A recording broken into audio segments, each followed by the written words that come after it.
Ngisacela ukubingelela ngoma ngothobana. Namhlanje kunento engifuna ukunibhekisa yona. La kunabantu abathi banabangani.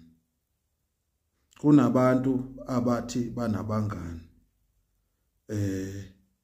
Kodwa lo mngani wakhe akambizeli into ephilayo. Uhlala embizela ini ukuphuza. Kunabantu abanezilwane abayisebenzisayo kodwa ekuyisebenzisaneni kwabo beyibeke kubangani babo. Ngizoyibeka ijule lento le. Kukhona abantu abanabangani kodwa labangani into ababanikeza yona utshwala nenyama kuphela. Imali ababanikezi. Ngesimo sokuthi lezilwane abayisebenzisayo zihlala kubo labangani babo. Kukhona isilwane othi mawusilanda noma usebenzisa kuthiwa uzosibeka kubani. Asibeke kuwe wena mngani wakhe.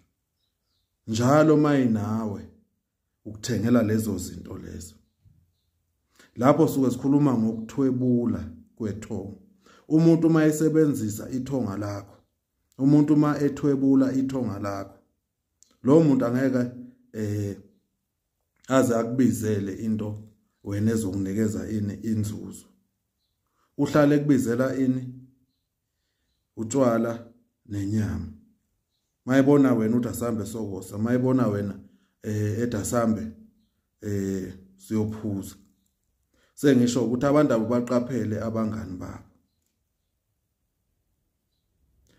Kunabantu manje abangazazi ukuthi bangobani ngenxa yokuphuza.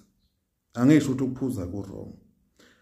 Kanti kunezinto ezenziwe kubo ezibenza ukuthi abaphuze. Ohlakaniphile le nkulumo yami uzoyibona ukuthi inkulumo ejulile lento engishoyo. Lapho suke sikhuluma ngani ngomuntu othwebule ithonga lakho. Qala unothise manje empilweni yakho ukuthi izinto zakho zihamba kanjani. Kukhona abantu abaphilayo ngokwesiqu nje somzimba. Nabo bazazi ukuthi bakuliphiswe.